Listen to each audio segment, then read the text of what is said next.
بنی اسرائیل کی ایک غریب عورت تھی، اس کا شوہر فوت ہو گیا تھا، اس کا ایک ہی بیٹا تھا، گھر کو غربت نے اپنی لپیٹ میں لے رکھا تھا، غربت نے جکڑ رکھا تھا، کافی عرصے سے انہوں نے گوشت نہیں کھایا تھا۔ اب 3 دن ہو گئے ہیں انہوں نے کچھ بھی نہیں کھایا، کھانے کو کچھ نہیں ملا۔ یہ غریب عورت عبادت میں مصروف تھی، اللہ سے دعا مانگ رہی تھی، اللہ ہمارے لیے کھانے کا کچھ بندوبست فرما، کھانے کے لیے ہمارے گھر رزق بھیج۔ اللہ کا کرنا ایسا ہوا، ایک دن یہ عبادت میں مصروف تھے، ان کے گھر ایک گائے آئی۔ گائے کو اللہ تعالیٰ نے بولنے کی توفیق دی۔ گائے نے آ کر کہا کہ میں تم پر حلال ہوں، مجھے ذبح کر کے میرے کباب بنا کر کھا جاؤ۔ انہوں نے کہا اچھا تو ہمیں گناہ کی طرف لے کے جانا چاہتی ہے، ہم کیوں کسی کا حق مال، ہم کیوں کسی کا حق کھائیں۔ ماں بیٹے نے گائے کو گھر سے بھگا دیا۔ دوسرے دن یہی گائے پھر سے آ گئی۔ یہ دونوں عبادت میں مصروف تھے، اللہ سے رزق طلب کر رہے تھے، اللہ سے کھانے پینے کی اشیاء مانگ رہے تھے۔ دوسرے دن یہی گائے پھر سے آ گئی۔ گائے نے کہا میں تم پر حلال ہوں، اللہ نے مجھے آپ لوگوں پر حلال کیا ہے، آپ مجھے ذبح کر کے کھا جاؤ۔ انہوں نے کہا نہیں نہیں، تو ہمیں ورغلانا چاہتی ہے، تو ہمیں گناہوں کی طرف لے کے جانا چاہتی، ہم کسی کا حق نہیں مارنا چاہتے، تو واپس چلی جا۔ انہوں نے گائے کو بھگا دیا۔ جب چوتھے دن بھی گائے نے آ کر وہی کہا کہ میں تم پر حلال ہوں، مجھے ذبح کر کے کھا جاؤ۔ انہوں نے کیا کیا، گائے کو حلال کیا، ذبح کیا، کباب بنا کر کھا ہی رہے تھے کہ اتنے میں ایک دلالہ عورت ان کے گھر آئی۔ دلالہ عورت نے ان کو گائے ذبح کر کے ان کے کباب بنا کر کھاتے ہوئے دیکھا تو سیدھا مالدار کے پاس چلی گئی، گائے کے مالک کے پاس چلی گئی کہ تیری گائے کے چور مل گئے ہیں، فلاں عورت اور فلاں لڑکا تیری گائے کو ذبح کر کے اس کے کباب بنا کر کھا رہے ہیں۔ اب یہ مقدمہ حضرت سیدنا داؤد علیہ السلام کی عدالت میں پیش کیا گیا۔ داؤد علیہ السلام نے دونوں فریقین کو بلایا، داؤد کے حکم پر دونوں فریقین حاضر خدمت ہوئے۔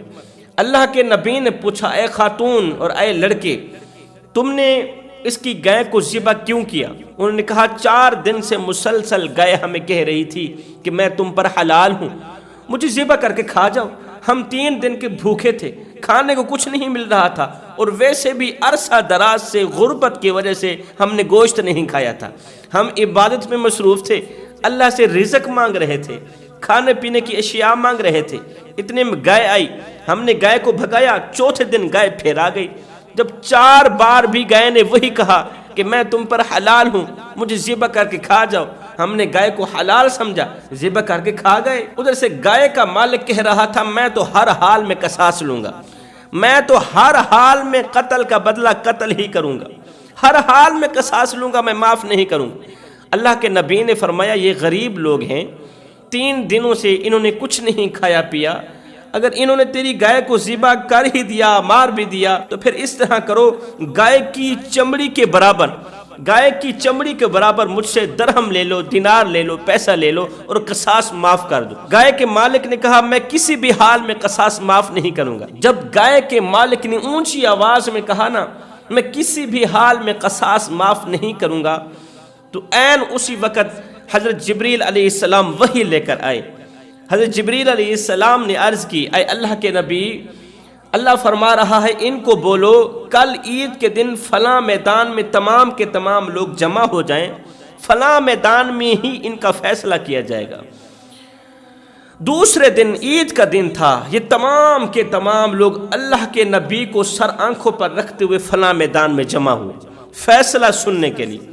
اللہ کے نبی بھی وہاں پہنچے، جبریل علیہ السلام پھر سے حاضر ہوئے، اللہ کے نبی کو ساری کی ساری کہانی سنائی، حقیقت سامنے رکھی۔ اللہ کے نبی حضرت داؤد علیہ السلام نے تمام لوگوں کے سامنے اس گائے کے مالک کو کہا اور مالک وہ دن یاد کر جس دن تو ایک مالدار سوداگر کے ساتھ اس کا نوکر بن کر شام کی طرف جا رہا تھا، اور وہ مالک سوداگر مال کو بیچنے کے لیے شام کی طرف جا رہا تھا، تو اس کا نوکر بن کے جا رہا تھا، تو اس کا غلام بن کے جا رہا تھا۔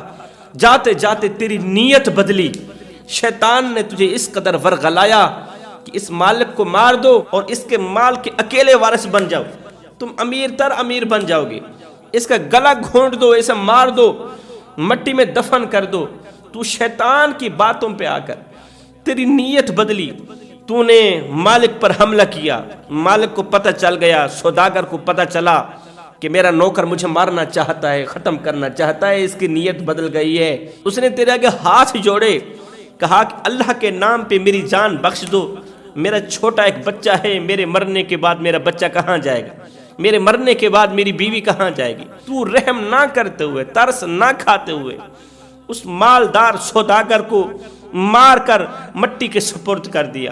سوداگر کو وہیں ختم کر کے اس کا مال شام کی طرف لے کے گیا، نفع کے ساتھ تو نے اس کے مال کو بیچا، وہاں سے پیسہ اٹھا کر یہاں آیا، امیر بن گیا۔